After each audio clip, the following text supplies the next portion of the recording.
to be... We're imperfect, so it's okay. No. Hello, everyone. My name is Logan. And I'm Jen. And this is Surprised by Marriage.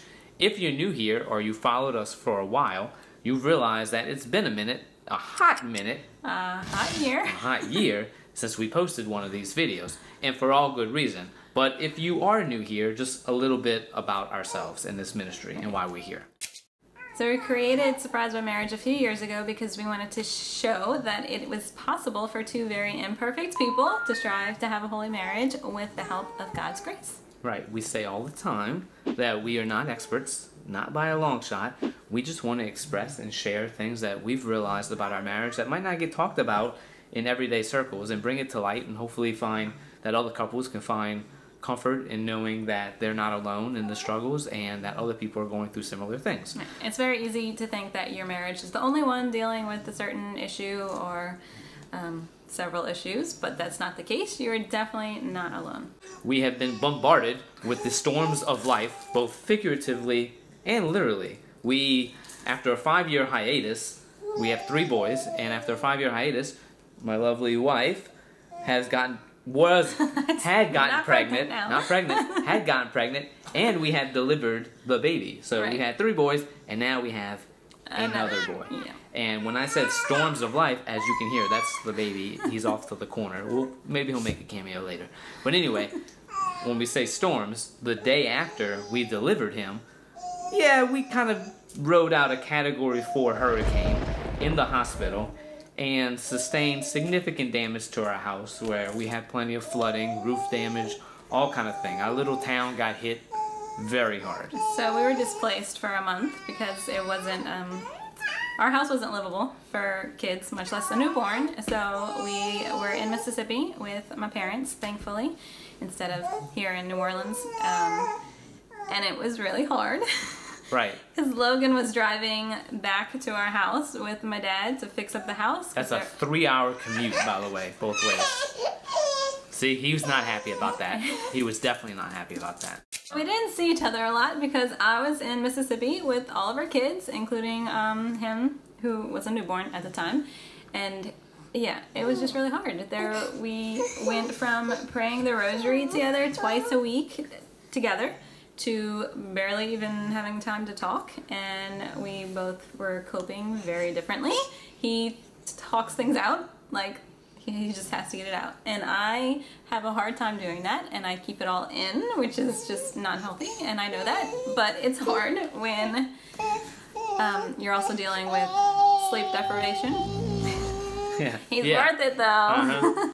And we're not gonna lie, you know, before all of this, the baby, the storm, and everything, we finally got comfortable in we were on cruise control. We were definitely on cruise control. We found a rhythm of praying together when I was on my off days, praying the rosary together, and just praying together every day, talking with each other, going on dates, and it was super easy. It felt good, and just like that, we were knocked out of that rhythm. Just as easy as we were in it, it was even easier to get knocked out, and that's just because, for sure, you know.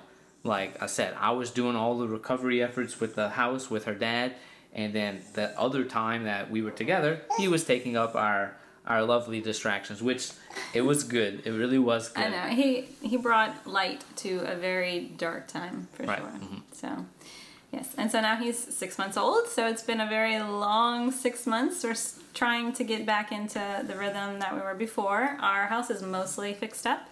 This is our new bedroom because it was completely gutted after the hurricane. Yeah, we went from having, at least one good positive, we went from having like 1970s shag carpet to nice floors now. No more carpet, no more smelly carpet. A bigger walk-in closet. So there have been some upgrades, literally and figuratively, I hope, anyway, in our marriage. So. Right. And so with that being said, we just want to remind everybody that when a storm hits your life, could be a literal storm. It will happen. It will happen. It will happen. It's important to remember these things, and we just want to share that because we have gotten knocked out of that path and kind of forgotten that, but some of the things we've established has helped us get us through that storm. And yeah, we were just reminded that we can't do it alone. I mean, it's a sacrament for a reason. Like, we have to keep God in the center. And you hear the verse, a threefold cord is not quickly broken, because it's two of us and God, and we realize that that cord starts to unravel when when we're not keeping God at the center of our relationship, because I can't be everything to him, he can't be everything to me. Like, that's why we need God. And also remember, when your marriage gets hit with something unexpected, reassure your spouse that they're not alone. Like, I could tell that there was one moment where we were going to church and we were in the car that it was just becoming a lot and really overwhelming for Jen, and I felt like I needed to reassure her that she is not doing it alone. We're in this together. That's the beauty about marriage, is that not one of us has to go through it alone, and we don't have to share in that struggle. I mean, we don't have to deal with that struggle by ourselves. We have someone else that could do it with us.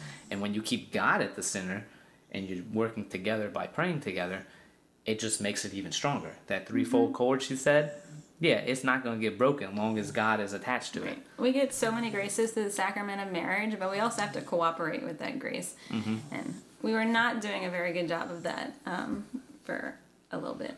Right, and it's okay to recognize the struggle and to bring it up and to say, hey, look, we're not doing that good. Communication, what we always stress, is a big part of marriage. And even if you're going through a tough time and you realize that you've got out of rhythm, acknowledge it.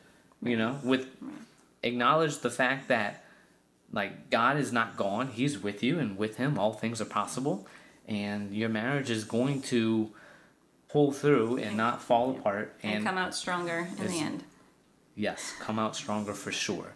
So, you know, that's where we've been the past year and some change, and we just wanted to refresh y'all that we're still here, and hopefully we can put out some more videos. And it's been a while since I've had to say this, but if you need to find us elsewhere other than the YouTube, you can find us on Facebook, Instagram, or I don't even know. One of these links. Yes, whatever we just put out there. And you can also sign up for our email list, since it's Lent, and some of y'all might not be on social media. So. Right, and speaking of Lent, real quick, if you haven't already, we put together on our website a Lenten guide for married couples.